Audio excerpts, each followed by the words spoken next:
My talk is going to be about what the lab is doing in different programs, more so for the programs in malaria, TB, and HIV control in Papua New Guinea.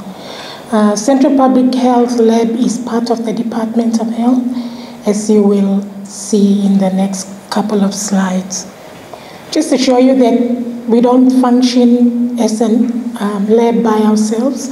This is the country lab managers across the country, and we are fortunate to meet every year to discuss issues affecting laboratories in the country. And this is often funded by Global Fund. I'm going to give an introduction and then give you a bit of idea of where we get our funding.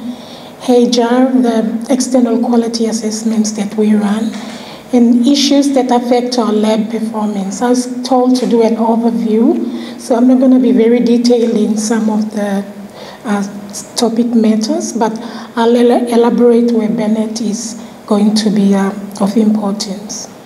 As you all know, accurate diagnosis for any disease determines absolute necessity to treat, and this is a very big challenge in Papua New Guinea because traditionally, clinicians always treat with symptomatic presentations, and we were taught very well on recognizing diseases based on symptoms. That's because we didn't have all the resources we need to investigate. So this is an area we struggle to deal with. We also need to provide accurate data to the National Health Information System. We also contribute to the global reports of diseases like the yearly reports in malaria, TB, and HIV. The figures go a long way. It's not just about testing in the laboratories, but sharing this data and information to the world. And finally, the data defines public health burden of diseases in country. This is a good example of where PNG is, and it's a big concern, and that's why Bennett is very much involved in TB control in Papua New Guinea. We have TB sensitive, drug-resistant TB, and also TB HIV, very common in the top 10 countries in the world. So we should be really working hard to work on strategies to control TB in Papua New Guinea. That's just part of the laboratory team celebrating the opening of our PC3 culture lab for TB. So we are able to grow our own TB cultures because we've relied very much on Queensland Mycobacterial Lab, and they are our supranational laboratory in the Western Pacific region. We align our functions with the National Health Plan 2011-2020, and our main focus is on quality of diagnosis of, like I said, the three main program diseases, HIV, TB, and malaria. But we also play a role in surveillance of vaccine-preventable diseases, measles, rubella, JE, rotavirus, and our lab is World Health Organization accredited. The other key result area that we work with is quality of laboratories, not just at the central level, but down to the provincial and health centers. And we also monitor the national blood safety in terms of HIV testing. I just wanted to show you where CPHL sits in the National Department of Health, and we are shown in yellow, so we are down the line beneath the executive managers who are below the deputy secretaries. That's CPHL structure.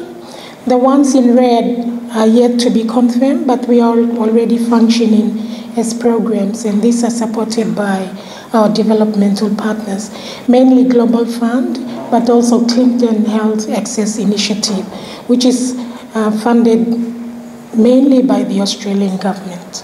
So in total, we have about 35 positions, and we have 3 lab advisors, which are international. The TB one is Australian, the HIV one is American, and the CDC one is a local, but we often get people from Thailand.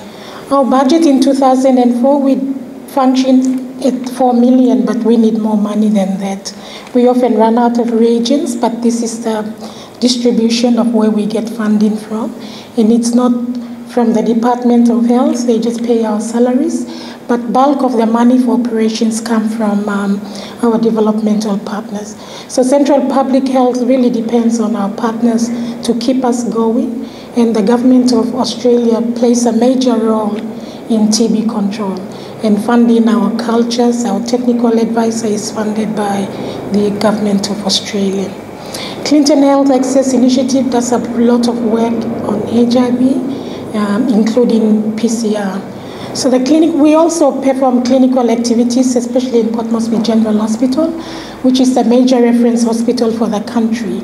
And we provide clinical diagnosis for TB, HIV, malaria, but also for the whole country, we do vaccine preventable diseases. We perform major role in quality assurance, and that includes training for all lab staff across the country.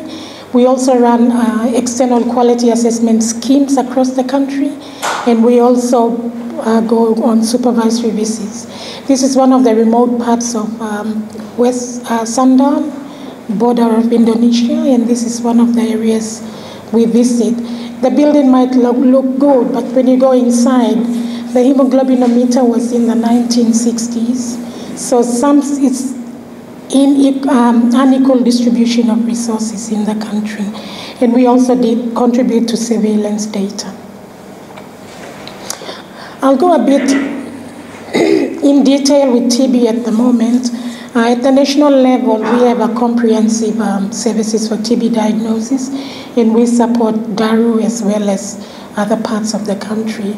We still rely on sputum smear microscopy. It's a big part of diagnosis, especially in the rural parts of the country. Expert, as you will see, is widely distributed as well.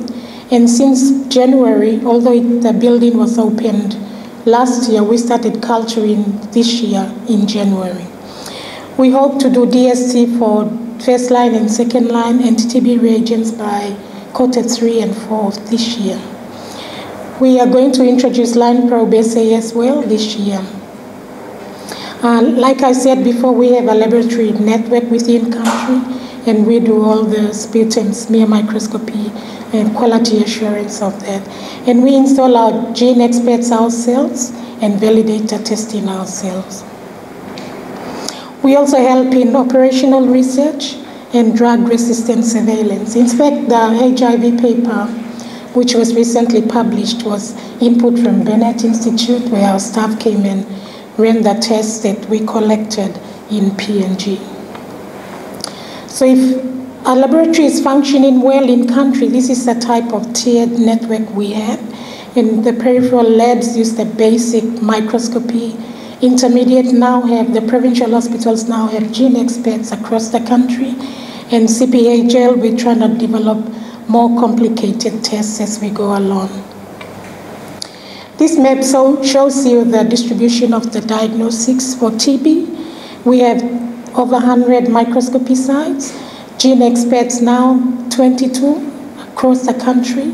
And we have a system called GeneX Alert, and this is very useful, especially in hospitals like Daru, where TB is very prevalent, in particular drug-resistant TB. And this system allows you to get the result on SMS or email instantly. We only have one culture lab in the country, and we are working on improving it. We have issues with TB diagnostics. One of the things that clinicians complain about is sputum not done or not available, and that's from various reasons. We have biosafety issues for lab staff. You know, TB test is not easy to do, and you need biosafety labs to do this testing. So right now, Global Fund is providing us with very simple biosafety mechanisms to get the rural staff safe to do TB. Especially with the rise in MDR TB, the lab staff are also becoming resistant in testing TB by microscopy. And as you can see, I've put low HR interest. We sometimes advertise jobs and no one wants to apply because of the risks that they might be involved in. Although I mentioned that GeneXpert is widely distributed across the country, the usage, we are told, is low, and we need to increase the usage rate.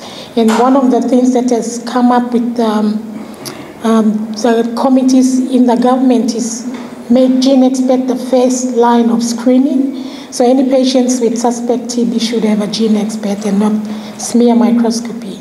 Smear microscopy will be used for follow-up treatment. In-country culture and DSC is there, but we need more HR and training. I think QMRL is going to train a few of our staff. I'll go on to malaria. I'm going to be very brief. Like I said, diagnosis is by RDT, especially with health centers and below, and if you have crowded out patients, which is very common in Papua New Guinea. Microscopy would like to bring it up to district hospitals and provincial hospitals, and where they have consistent power supply and the knowledge on how to do that. Microscopy can be very hard. Even though we train people over and over again, we continue to train them. We're also fortunate to have Global Fund support us with doing competency assessment for our microscopists according to the WHO criteria. So we have developed level 1s, which are the best in the country or world, so we can compare our scientists with those outside of the world. And our accrediting body is the Malaria Army Institute in Australia. We have issues with RDT. We tell people to use it in conjunction with microscopy to determine the species, but people don't often do that. And we end up doing more microscopy and get more false positive results than what the actual numbers are. And as you all know, RDT sensitivity reduces with parasite density. So we also think about those submicroscopic cases of malaria. This is an example of when RDT is not trusted. When you introduce a new concept, even the clinicians and patients take time to accept a new tool. RDT was introduced in 2012, maybe many years ago, but today we're still struggling with getting clinicians to believe the result that negative is negative. This is our second biggest hospital in the country, and this is the lab, and people are waiting outside to have their blood slides done because they don't trust RDT. When RDT is negative, they travel to the hospital from health centers and fill up the space outside the lab. Imagine your labs looking like this. I'll move on to HIV diagnosis now. Malaria, there's a lot more things going on with the trilateral malaria program, and that's including Australia, China, and Papua New Guinea. As you all know, China has eradicated malaria, so we are using their expertise to help us set up our control program. Australia is giving us the money to implement the program. With HIV, we still have the 2-test algorithm at point of care, and that's used in determined and confirmed by StatPac. Currently, we are about to go on to developing a new algorithm with 3 tests at the point of care and also do confirmatory testing in labs. The tests we are doing currently are outdated and the companies are no longer producing them, so we have to look at alternate methods to do the point of care testing, rapid testing, as well as confirmatory testing in labs. CD4 count is mainly used by clinicians to determine when their patients should start on treatment. I know the WHO is changing their treatment when you start treatment by CD4 count every time, but we still have these tools in place. We also do early infant diagnosis using dried blood spot across the country by PCR, and we've managed to do this semi-automated and using our Roche machine at the moment.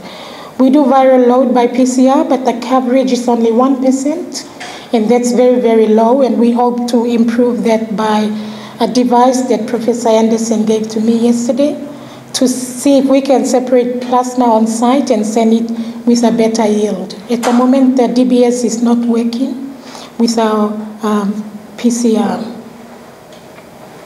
This is CD4 coverage. Again, it's across the country, and the only issue is the PIMA machines, the smaller ones are good, but the older machines, the FACS CD4 machines are getting out of date, and so we need to look at other alternate methods. This is our PCR machine, Cobas Sample Prep, Cobas TechPen 48, and it's been used for mainly viral load and EID testing in the lab. We are also trying to do malaria, mainly for surveillance, and our slide banking for training across the country to make sure that the slide species we talk about in theory are confirmed. Our diagnostic issues for HIV are around stockouts. At the moment, our government doesn't have enough money. We have money, but we don't know where it goes. But we right now have stockouts in HIV kits, but slowly coming in through other mechanisms. As I mentioned, we are going to validate the treat test algorithm, and the National Reference Lab in Melbourne is going to be part of that. In fact, they're going to help us with WHO to validate our treat test algorithm for the point of care testing. We use Seradia and Immunocom as our confirmatory testing. These have been ceased in production, so we have to look at newer methods. As I mentioned before, validation for DBS for viral load, we were going to use that to roll it out within country, but we found that very difficult. So we are going to use the device that Prof. Anderson gave me to see whether that's going to improve our yield in the viral load. Yes, the viral load.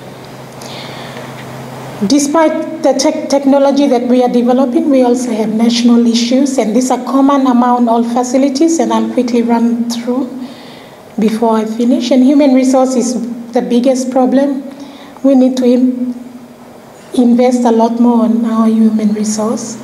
And the achievements that we are training, but the numbers are still not adequate. And people are also going to greener pastures for better jobs as well. The good thing about it is the department is upgrading the grades of this staff, and hopefully we will retain most of these people. Quality assurance is also a big issue, especially with microscopy. But to show that CPHL is the reference lab, we have to live by example, so we have to participate in a lot of these quality assurance programs, mainly international ones, and we do well in those. So we show our labs below that they have to follow what we do. This is the structure we follow in terms of quality assurance, taking care of the lower labs by the national lab, but also strengthening the provincial labs so they can look after their own labs, and we look after the problem ones. So the National External Quality Assurance Program includes the malaria ones, TB, and HIV. And the main problem here is low participation. This is a slide we show to the health managers across the country to show them what their labs are doing so that they can help the labs. Because most often the labs say they don't have logistics, they don't have transport to go out and look after their labs. So this traffic light system is used very commonly in PNG because it highlights how bad you do or how well you do. So you can see that there's fewer greens. I showed this in the symposium last year, and people were so upset with their labs. But, at least they can do something about their labs. Again, we've had achievements and challenges in external quality assessment. We train everybody across the country, but we need to keep emphasizing that their participation in EQ is very important, and not to look at us as policing, but to look at the patients at the end of the chain that they receive quality results. Procurement supply management is a very, very big issue, and as this picture shows, this is outdated drugs. We say we don't have money, but this is outdated drugs. And the picture below shows you a lab with nice equipment. I think they are there for show. They don't work because they are outdated or there's no reagents to run them. So some of our major achievements as labs in the country is we have a public health authority system versus the dual system. We think the public health system works better where there's one system in the provincial health authority. We have new equipment, but reagent stock and maintenance are very big issues. Training of lab staff are good in public health labs, but not the clinical labs which deal with patient care. We have new infrastructure in some provinces, so we're expecting to see some good outcomes out of those new buildings. A lot of our training is funded by external funding, and it's a worry because once this external funding ceases, we'll be in trouble. And as I mentioned, the main challenges lie around human resource, quality assurance, procurement supply management, and infrastructure. Labs are often given the last priority with small spaces. And again, we'd like to reinforce that this would be the kind of structure we'd like in the country. It's challenging. These are supervisory visits, and we have to cross rivers. It's interesting, but it's also dangerous. So some of the things we need to do is, the government has no money. They've stopped recruitment, so I don't know how we're going to solve this problem. But clinicians and labs need to talk a bit more so that we can address issues collectively. We are using a new system in country. It's called N-Supply, and it gives us the how much reagents we have or how much drugs we have in the whole country. So it's a good system, and we think it will solve some of our problems with outdated drugs and reagents. The way forward is one of them is the trilateral malaria project. As I said, Australia and China, we are doing a lot of work on improving diagnosis and treatment, but also a lot of research around malaria diagnosis, and I think Dr. Pomat is going to talk about some of those projects that are coming up. TB, we hope to get GeneXpert to be the first line screening method, but we need to make sure that these patients are treated. This is a big issue, but if we can get everybody trained and get the drugs equally supplied to other parts of the country, it should work. EQA, we will need to continue, and supervision is an important thing for us to move forward. HIV, we are going to have a new testing algorithm, and again, supervision and EQ are very important, EQA. The final thing I'd like to talk about is a national reference lab for the whole country, for everything to come under one building, if you like, and this is to improve the quality of labs in the country, therefore quality of test results that go out to patients. Not only that, we can coordinate procurement, supply, quality assurance, and we have antimicrobial resistance issues that are coming up so that we can help from this lab. The initial work is being funded by the Trilateral Malaria Project, and we hope that the Chinese government is going to help us with the building, but that's yet to be confirmed. I'd like to thank all these people that we work with. Some of these institutes are in Australia, and thank you, Bennett Institute, for having us for the last 2 days today, and the other institute who help us, especially Vidrol, also in Melbourne, who help us a lot with our quality testing for the vaccine-preventable diseases. And all the other people we work across the country. Supervisory visits are not just work. Sometimes we have fun under natural waterfalls, and this is an example of one of those. And I tell lab staff that lab is a network. You can't do things by yourself. Where your strengths are and somebody else's strengths, we can make things happen. And in Pidgin, we say, help him little brother, now you may come up good. So thank you very much for your attention.